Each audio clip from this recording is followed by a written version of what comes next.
Empowering the salaried class video series का आज है डे 17 और आज हम बात करेंगे टैक्सेबल परक्विजिट्स के बारे में। अपनी लास्ट वीडियो यानी कि डे 16 पे मैंने आपको बताया था रिलीफ अंडर सेक्शन 89 के बारे में।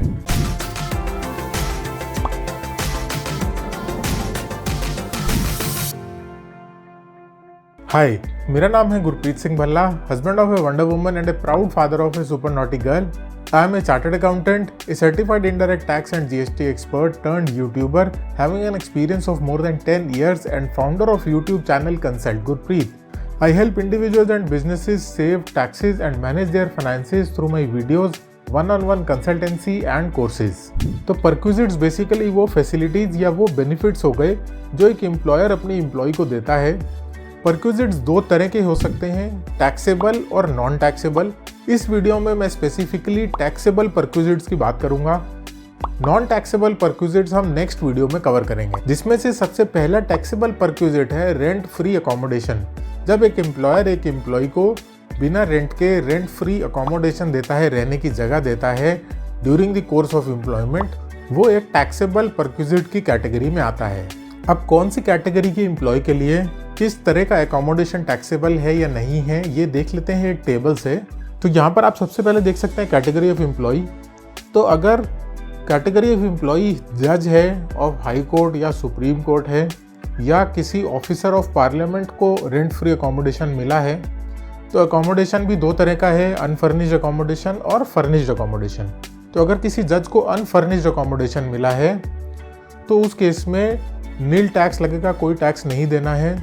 और फर्निश्ड अपार्टमेंट भी अगर मिला है, फर्निश्ड अकोमोडेशन भी मिला है, तो उस केस में भी नील टैक्स देना है। तो अगर एम्प्लॉय कैटेगरी है सेंट्रल या स्टेट गवर्नमेंट एम्प्लॉय, तो अनफर्निश्ड अकोमोडेशन के केस में लाइसेंस फीस डिटरमाइन करता है सेंट्रल या स्टेट गवर्नमेंट खुद ही, उसके हिसाब से टैक्स देना पड़ेगा।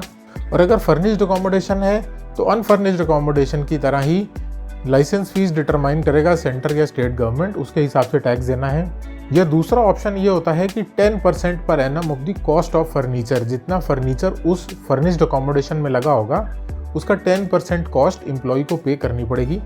और अगर वो फर्नीचर किसी से हायर किया गया है तो जो हायर चार्जेस पेबल हैं उस पर एक एम्प्लॉय को टैक्स देना पड़ेगा। अब उसके बाद आ जाते हैं कि एनी अदर एम्प्लॉयज़, एक आम आदमी की कैटेगरी पर अगर हम आ जाएँ तो पहला केस तो ये हो सकता है कि where the accommodation is owned by the employer, employer की अपनी अकोमोडेशन है, एम्प्लॉयर ओन करता है अकोमोडेशन। तो उस केस में सबसे पहले देख लेते हैं कि अनफर्निश्ड अकोमोडेशन में क्या होगा। तो अनफर्निश्ड अकोमोडेशन के केस में 15% of salary in cities having population exceeding 25 lakh, 25 lakh से ज़्यादा इन पॉपुलेशन वाली सिटीज़ में 15% ऑफ द सैलरी, 10 और 25 लाख के बीच की पॉपुलेशन वाली सिटीज़ में 10% ऑफ द सैलरी, और 10 लाख से नीचे के केस में 7.5% ऑफ द सैलरी आपकी अनफर्निश्ड अकोमोडेशन की कॉस्ट मानी जाएगी और उस पर आपको टैक्स देना पड़ेगा। और सेम यहाँ पर हम अगर फर्निश्ड अकोमोडेशन की बात करें तो अनफर्निश्ड के लिए जो भी आपको टैक्स देना पड़ रहा है जिस वैल्यू पर, वो तो देना ही देना है, plus 10% of the cost of furniture उसमें ऐड हो जाएगा पर एनम। और अगर फर्नीचर रेंट पे लिया या हायर पे लिया गया है तो हायर चार्जेस जो हैं वो वैल्यूएशन में ऐड हो जाएंगे। अब दूसरा सिनारियो ये हो सकता है कि जो अकोमोडेशन है जो एम्प्लॉय को दिया गया है वो एम्प्लॉयर ने रेंट पे लिया हो और फिर उसमें अपने एम्प्लॉय को दिया हो। तो अनफर्निश्ड अकोमोडेशन के केस में इन दोनों में से जो भी कम होगा वो आपकी सैलरी का पार्ट बनेगा और उस पर आपको टैक्स देना है। पहला है रेंट पेबल, जितना रेंट दिया जा रहा है वो आपकी इनकम मानी जाएगी, या 15% ऑफ द सैलरी, इन दोनों में से जो भी कम होगा। और यही अकोमोडेशन अगर फर्निश्ड मान लें तो फर्निश्ड अकोमोडेशन के केस में अनफर्निश्ड में जो दे रहे हैं वो तो लगेगा ही लगेगा, प्लस 10% फर्नीचर के लिए ऐड कर लिया जाएगा। दूसरा परक्विजिट होगा कंसेशनल रेंट पर, जब एम्प्लॉयर अपने एम्प्लॉय को घर देता है। तो कंसेशनल रेंट के केस में भी आप जो रेंट फ्री अकोमोडेशन था, अभी मैंने आपको बताया फर्स्ट परक्विजिट, उसकी वैल्यूएशन जो भी होगी वो ले लेंगे और माइनस कर देंगे उसमें से कितना रेंट एम्प्लॉय दे रहा है। इन दोनों का जो भी डिफरेंस होगा वो एम्प्लॉय की सैलरी में ऐड होगा एज परक्विजिट्स और उस पर उसको टैक्स देना पड़ेगा। तीसरा है ऐसा कोई भी ऑब्लिगेशन या ऐसा कोई भी पेमेंट जो एक्चुअल में तो एम्प्लॉय को करना चाहिए था लेकिन वो एम्प्लॉय के बिहाफ पे एम्प्लॉयर ने कर दिया है, तो वो भी एक टैक्सेबल परक्विजिट माना जाएगा। इसका एक छोटा सा एग्जांपल हम ले सकते हैं कि मान लीजिए एम्प्लॉय को अपना सेल्फ असेसमेंट टैक्स पे करना था लेकिन वो एम्प्लॉय ने ना पे किया हो और वो एम्प्लॉयर ने पे कर दिया हो, तो वो भी एक टैक्सेबल परक्विजिट माना जाएगा। उसके बाद है बहुत सारी कंपनीज आजकल अपने एम्प्लॉयज़ को शेयर्स देती हैं या स्वेट इक्विटी शेयर्स ऑफर करती हैं, जो कि मार्केट से कम प्राइस पर उनको दिए जाते हैं या कंसेशनल रेट पर दिए जाते हैं। कुछ एम्प्लॉयज़ को या कुछ कंपनीज ऐसे शेयर्स को फ्री में भी देती हैं अपने एम्प्लॉयज़ को। तो इस केस में शेयर्स का जो भी मार्केट वैल्यू होगा वो हो जाएगी परक्विजिट की वैल्यू और उस पर देना है टैक्स। और अगर कंसेशनल रेट पर लिया है तो जो भी मार्केट वैल्यू है और उसमें से जो भी अमाउंट एम्प्लॉय पे कर रहा है उन दोनों का डिफरेंस निकाल के वैल्यूएशन आएगी और उस पर आपको देना है टैक्स। उसके बाद है कि अगर कोई भी एम्प्लॉयर किसी भी सुपर एनुएशन फंड में 1.5 लाख रुपीस से ज़्यादा कंट्रीब्यूट कर देता है तो वो भी एक टैक्सेबल परक्विजिट की कैटेगरी में आता है और एम्प्लॉय को उसके ऊपर टैक्स देना होता है। नेक्स्ट परक्विजिट है फ्री ऑफ कॉस्ट ट्रांसपोर्टेशन या कंसेशनल रेट पर ट्रांसपोर्ट कराना। अगर आपके एम्प्लॉयर का बिजनेस है ट्रांसपोर्टेशन ऑफ गुड्स या आपके एम्प्लॉयर का बिजनेस है ट्रांसपोर्टेशन ऑफ पैसेंजर्स, तो इस केस में अगर आपको कोई फ्री टिकट्स मिलती हैं या फ्री ट्रैवल का मौका मिलता है तो वो भी एक टैक्सेबल परक्विजिट है जिस पर आपको टैक्स देना पड़ेगा। उसके अलावा कुछ कंपनीज अपने एम्प्लॉयज़ को डोमेस्टिक सर्वेंट्स की फैसिलिटी भी देती हैं, जैसे कि वॉचमैन हो गया, गार्डनर हो गया। तो ये सारे भी टैक्सेबल परक्विजिट्स हैं और इनकी भी प्रोपोर्शनेट वैल्यू पर एम्प्लॉय को टैक्स देना पड़ता है। उसके अलावा एम्प्लॉयर्स अपने एम्प्लॉयज़ को कई बार ही कुछ कॉमन यूटिलिटीज़ या बेसिक यूटिलिटीज़ भी प्रोवाइड करते हैं, जैसे कि गैस, इलेक्ट्रिसिटी, वाटर बिल। तो ये सारे पेमेंट्स भी टैक्सेबल परक्विजिट का पार्ट होते हैं। नेक्स्ट परक्विजिट हो सकता है कि कई बार एम्प्लॉयर्स अपने एम्प्लॉयज़ को फ्री या कंसेशनल रेट पर एजुकेशन फैसिलिटीज़ भी प्रोवाइड करते हैं। तो ऐसी अगर कोई educational facility free of cost मिल रही है या कंसेशनल रेट पर भी मिल रही है एम्प्लॉय को, तो ये बेनिफिट भी टैक्सेबल परक्विजिट की कैटेगरी में आएगा।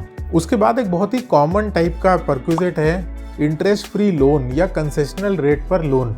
तो कई बारी लोन मिल जाता है एम्प्लॉयज़ को अपने एम्प्लॉयर से बड़े कंसेशनल रेट पर, या कई बारी एम्प्लॉयर इंटरेस्ट नहीं भी लेते हैं। तो जितना भी अमाउंट ऑफ इंटरेस्ट एक एम्प्लॉय सेव करेगा इस लोन की वजह से वो भी टैक्सेबल परक्विजिट है और एम्प्लॉय को उस पर टैक्स देना है। उसके बाद सबसे कॉमन टाइप ऑफ परक्विजिट, ये तो ऑलमोस्ट सभी एम्प्लॉयज़ को मिलता है, वो है फ्री फूड कूपन्स या फ्री या कंसेशनल रेट पर फूड प्रोवाइड करते हैं एम्प्लॉयर। तो ये जो फ्री फूड या टी, कॉफ़ी या बेवरेजेस जो प्रोवाइड करते हैं एम्प्लॉयर, ये भी एक टैक्सेबल परक्विजिट है।